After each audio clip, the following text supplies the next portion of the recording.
কুরবানির ঈদ আসছে আবার, শুরু দৌড়ানি সবার, আসবে অনেক বিশাল গরু সময়। কুরবানি কুরবানি ভাই কুরবানি কুরবানি।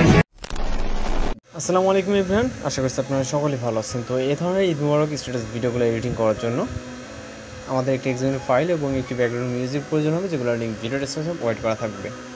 তো এখান থেকে ডাউনলোড করবেন, করার পর আমরা আমাদের ফাইল ম্যানেজারে চলে যাবো এক্সএমএল ফাইলটিকে ইনপুট করার জন্য এলিট মোশন অ্যাপ্লিকেশনে, অথবা আপনার এখানে খুঁজতে সমস্যা হলে আপনি আপনার ডাউনলোড হিস্টোরিতে চলে যাবেন যে ব্রাউজার থেকে ডাউনলোড করেছেন। ওকে, তো এই পজিশনে যাওয়ার পর এখান থেকে আমরা জাস্ট ট্যাপ করে ধরবো এবং সেই অপশনে ক্লিক করে ইলেক্ট মোশন অ্যাপ্লিকেশনটিকে সিলেক্ট করে দিলে কিন্তু আমাদের এক্সএমএল ফাইলটি জাস্ট কয়েক সেকেন্ডের মধ্যে কিন্তু ইম্পোর্ট হয়ে যাবে। ওকে, তো এখান থেকে আমাদের ইনপুট কমপ্লিট হয়ে যাওয়ার পর আমরা ইলেক্ট মোশন অ্যাপ্লিকেশনটিকে ওপেন করব এবং এখান থেকে আমরা প্রজেক্ট অপশনে ক্লিক করব।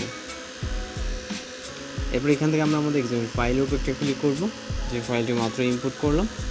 ফাইলের উপরে ক্লিক করার পর আমরা সরাসরি এখান থেকে নিচের দিকে চলে যাবো, যাওয়ার পর এখান থেকে রাইট সাইডে চলে যাবো। এখানে আমরা একটি লিরিক্স দেখতে পারবো। ওকে, এই লিরিক্সটি যখন শেষ হবে রাইট সাইডে আমরা দেখবো আরও একটি লেয়ার, যেমন এই লেয়ারটা, এখানে ক্লিক করবো, ওকেতে ক্লিক করবো, কালার অ্যান্ড ফিলে ক্লিক করবো, এরপর হচ্ছে এখান থেকে ইজিয়ার ফন্টে ক্লিক করবো।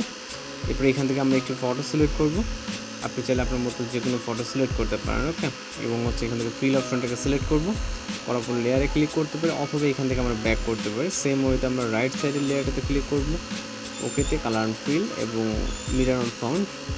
এরপর আমরা এখানে যে সেকেন্ড একটি ফটো সিলেক্ট করবো এবং প্লাস আইকন, ফিল অপশন এবং এখান থেকে ব্যাক, অথবা আমরা লেয়ারে ক্লিক করে অটোমেটিক্যালি এখানে ব্যাক হয়ে যাবে। এরপর রাইট সাইডের layer, okay, colour and fill, mirror on font, পিকচারটি সিলেক্ট করবো, প্লাস আইকনে চাপ দেবো। ওকে, দেন এখান থেকে ফিল অপশন, ওকে, এখান থেকে লেয়ারটাতে ব্যাক করবো। এবার মেবি 5 থেকে 6টার মতো এখানে লেয়ার আছে। ওকে, লেয়ারগুলোকে আমরা ফ্ল্যাপ করে নেব এখান থেকে। মেবি লাস্ট লেয়ার,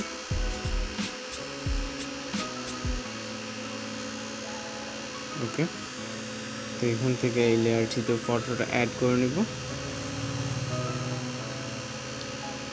এটাই লাস্ট। ওকে, 6টার মতো লেয়ার আছে এখানে, মোট 6টার মতো পিকচার অ্যাড করতে পারবো আমরা এখানে। তারপরে এখান থেকে আমরা জাস্ট সেটাকে অ্যাড করে নেব এবং এখান থেকে ব্যাক করব। আমাদের ফটো সেট করা শেষ। আপনি চাইলে নিজের পার্সোনাল অথবা যে কোনো পিকচার এখানে অ্যাড করতে পারেন। সব কিছু কমপ্লিট হলে আমরা চলে যাবো হচ্ছে লেফট সাইডে, যে আপনি এখান থেকে ফটো সেট করবো, এই জন্য মিউজিক অ্যাড করবার জন্য প্লাস এখন মিডিয়াতে ভিডিও কারি মিউজিক দিয়ে থাকবে, এটাকে সিলেক্ট করবো। সিলেক্ট করার পর এখান থেকে আমরা চলে যাবো উপরের দিকে। যেহেতু আমরা হচ্ছে ভিডিও কার এটাকে অ্যাড করছি, আমাদের অডিওটাকে আলাদা করতে হবে, জন্য লেয়ারটি ক্লিক করে ভিডিওটা এখানে ক্লিক করবো এবং এক্সট্রাক্ট অডিওটা আলাদা হয়ে যাবে। দেন ভিডিও লেয়ারটা আমরা ডিলিট করে দিব। ভিডিও লেয়ারে ক্লিক করে ডিলিট অপশনে ক্লিক করবো, কারণ আমাদের ভিডিও ডিলিট হয়ে যাবে, জাস্ট অডিও লেয়ারটা এখানে রয়ে যাবে।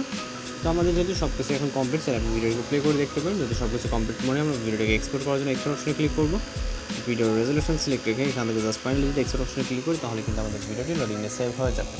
তো আজকের এডিটিং টিউটোরিয়াল এই পর্যন্ত, দেখার জন্য নতুন কোনো ভিডিওর সাথে ভালো থাকবেন, সুস্থ থাকবেন।